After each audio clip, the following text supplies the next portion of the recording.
5. Verruciform xanthoma. Definition: hyperplastic condition characterized by lipid-laden histiocytes within the oral cavity. How can we relate lipid-laden histiocytes to verruciform xanthoma? Here is how. Xanthoma, the part Xan, sounds like Zayn Malik, which is the famous singer we all know.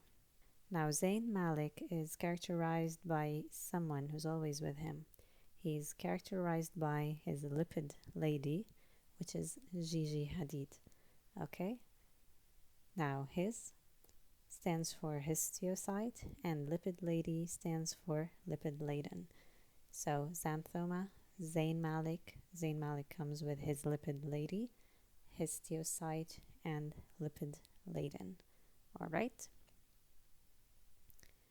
Clinical features: soft sessile, slightly elevated. Xanthoma, the Z, which is the X, is like a triple S. S equals Z. Okay? Now, each of these three S's stands for something. The first for soft, the second for sessile, the third for slightly elevated. So, xanthoma, Z equals three S's, soft, sessile, slightly elevated.